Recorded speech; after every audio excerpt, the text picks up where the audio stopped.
abrimos nuestra habitual sección del Mundo en Guerra y para ello saludamos ya al militar en excedencia, analista en seguridad y defensa, Bruno Navarro. Bruno, muy buenas noches. Buenas noches. Bueno, hemos conocido que Rusia va a entregar misiles a Siria como castigo por el último ataque de Israel, pero ¿cómo ha justificado Israel el derribo del avión? Esto es lo que se llama un incidente de fuego amigo, ¿no? Es decir, el que derriba mi avión es mi amigo, en este caso, el que derriba mi avión ruso, nosotros rusos, si no es la defensa antiaérea siria, que son mis amigos, ¿no?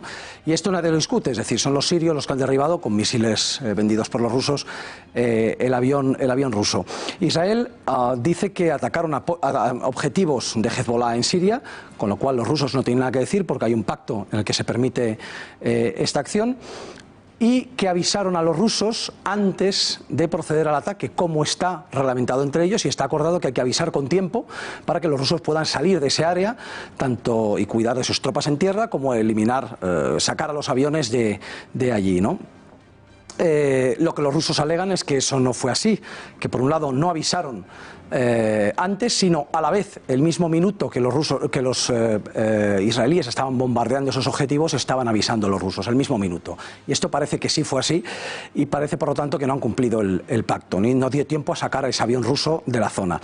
Y la segunda parte, que naturalmente los israelíes lo niegan y es difícil de saber si es así o no, los rusos alegan que esos 4 aviones israelíes una vez ya eran atacados por los misiles sirios, se escudaron en el avión, en el grande y pesado avión de inteligencia electrónica ruso, para que, por un lado, pensando que los sirios no iban a lanzar misiles habiendo un avión ruso en la zona, un avión amigo, y que por otra parte les serviría de escudo porque podría atraer el fuego de esa batería en vez de sus aviones, ¿no? Como al final así sucedió. ¿Quién miente? Es difícil decir, pero al final quien ha puesto los muertos son los rusos y tiene toda la verosimilitud lo que están diciendo. Por lo tanto, bueno, no me aventuraría a decir nada, pero tiene más pinta de ser lo que dicen los rusos, que tienen razón y por lo tanto las consecuencias que se están sacando de esto, la venta de esos nuevos sistemas que van a vender a los sirios más avanzados, pues tendría toda la lógica del mundo después de haber perdido un gran avión y 15 hombres.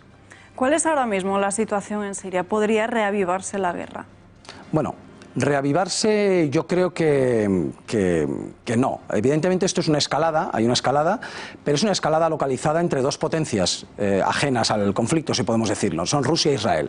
Y esto evidentemente va a sufrir, es decir, no va a reavivar el conflicto en sí, el conflicto sigue con sus más y sus menos, en tierra, por así decirlo, sigue exactamente igual, pero esto lo que hace es complicar muchísimo, por la respuesta rusa, complicar muchísimo la acción israelí sobre Siria, que es una acción que lleva años produciéndose desde el inicio de la guerra, incluso desde antes, y ahora los israelíes van a tener mucho más difícil porque los rusos pues van a poner muchos más medios en manos de los sirios. Entonces, ¿hasta qué punto es responsable Israel de todo lo que está sucediendo en Siria? Bueno, yo no diría que Israel es responsable, ¿no?, de todo lo que pasa en Oriente Medio, ¿no?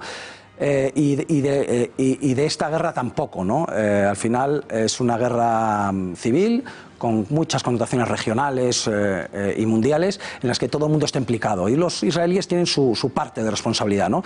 Porque a fin de cuentas Israel ha sido muy beneficiado por esta guerra que ha mantenido durante todos estos años alejados los peligros de sus archienemigos, que son Irán, Siria, Hezbollah, que recordamos que es el grupo terrorista principal de Líbano y que tiene como su enemigo principal a Israel, y a todo tipo de yihadismos suníes, Estado Islámico, Al-Qaeda, etcétera, que pululan por la región. Es decir, como se estaban pegando entre ellos en las guerras de Siria e Irak, no han puesto sus ojos, nadie ha puesto sus ojos en Israel. Y esto Israel lo agradecía enormemente, y no solamente lo agradecía, sino que es acusada frecuentemente de haber ayudado, impulsado, financiado y protegido a muchos grupos terroristas yihadistas que han ido combatiendo en Siria. Es muy fácil que lo haya hecho, muy probable, porque nosotros mismos, Occidente, lo hemos hecho de forma pública y notoria, apoyando durante años, ahora en menor medida, pero durante la peor etapa de la guerra hemos estado apoyando a grupos yihadistas sin ningún pudor ni rubor, ¿no? Lo que hay realmente ahora mismo, la política de Israel en todo este todo este embrollo en el que, como digo, se sienten seguros porque todos se están pegando, hay una parte que no le gusta nada, y es que al haber guerra en Siria, Irán y Hezbollah han puesto muchas tropas en Siria y como son sus archienemigos están cerca de la frontera. Para esto llega un acuerdo con Putin, fíjate. Putin, Rusia, que ayuda a los sirios, sí, pero Israel le puso, digamos que llegaron a un acuerdo por el que Israel podía bombardear a gusto cualquier objetivo iraní o de Hezbollah, no de Siria, no del ejército sirio, pero cualquier objetivo de estos iraníes o Hezbollah en territorio sirio, previamente habiendo avisado con tiempo a los rusos y que solo fueran este tipo de objetivos. Además, los rusos se comprometían a alejar a las fuerzas chiíes extranjeras, por decirlo, de Hezbollah y de Irán, les tenía que alejar, mantener alejados, presionar a Bashar al-Assad para que no estén alejados de la frontera con Israel para evitar un posible ataque o invasión.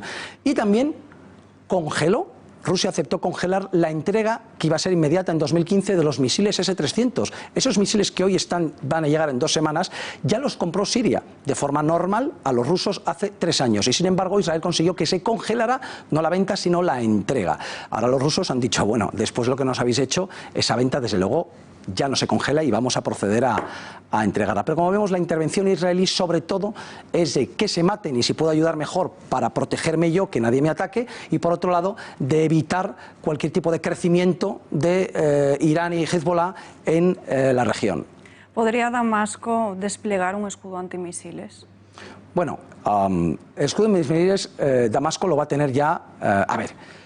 El S-200, que es con el que derribó al avión amigo, ya se puede considerar, es un misil antiaéreo, es decir, es un misil mixto, puede derribar aviones o misiles, ya lo es, pero era un misil de los años 60 y bueno, ahora va a tener el S-300, que es mucho más moderno, es de los años 70, pero ha sido muchas veces modernizado y es muy bueno. Luego está el S-400, que lo tienen allí, pero los rusos no lo están vendiendo, y es de 2007. Bueno, hablando de los S-300, con esos misiles sí que podemos considerar que ya tiene o va a tener un escudo antimisiles digno de comenzar a poder llamarse con ese nombre.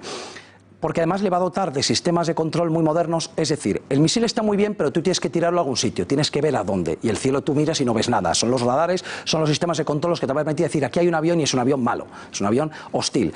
Y eso no lo tenía tampoco muy desarrollado, pero ahora se lo va a vender. Le va a vender unos sistemas, o le va a donar, o le va a entregar unos sistemas que van a poder hacer que los israelíes, que hasta ahora en muchas ocasiones no eran visibles, lo sean. Va a exponer a la aviación israelí a los sistemas sirios. Y por otra parte una serie de contramedidas electrónicas, que significa, yo voy a verte, pero yo voy a hacer además que ese avión que te estoy viendo, no vas a poder tener la navegación, los GPS adecuados, no vas a poder comunicarte correctamente, ni recibir ni dar comunicación, transmisiones, ni vas a poder utilizar tus radares. Es decir, unas contramedidas electrónicas para dañar esos aparatos y que sean más vulnerables luego cuando les disparemos.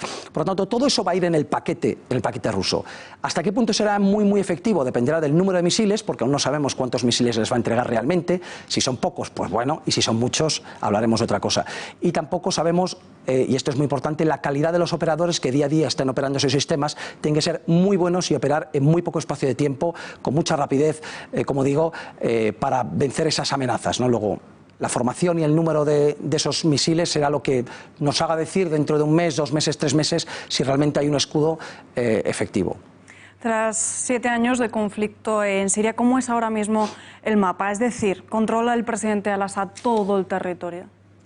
Bueno, el mapa de Siria ahora es bastante menos complejo que hace, yo creo que lo estamos viendo en pantalla, y es menos complejo que hace unos meses, ¿no?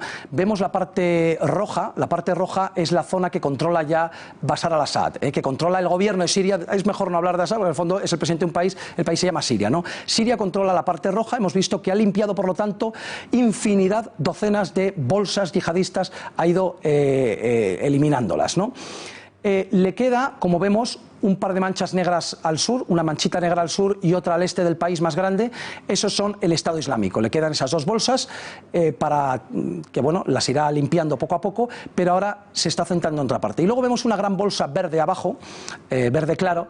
Esa es una bolsa de yihadistas, pero que están apoyados, yihadistas, digamos, más moderados, pero también yihadistas, que están apoyados por la coalición internacional, por Estados Unidos, y por lo tanto Assad ahora mismo no puede atacar, no puede invadir esa zona de su propio territorio, porque Estados Unidos se le pondría en contra. Vemos la gran mancha amarilla, que son los kurdos, kurdos más algunas tribus árabes suníes y que están combatiendo en las SDF, las Fuerzas Democráticas Sirias, que básicamente son lo que conocemos con los kurdos, apoyados también por la coalición internacional. ¿Qué significa esto?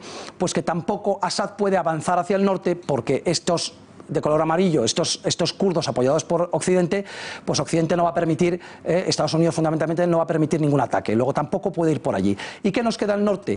Al norte, aunque no se aprecia realmente el color, la mancha negra más al norte del todo, es donde ha invadido Turquía. Turquía ha invadido el norte de Siria, alegando defensa frente a los terroristas kurdos, y el caso es que tiene controlado ese norte del país.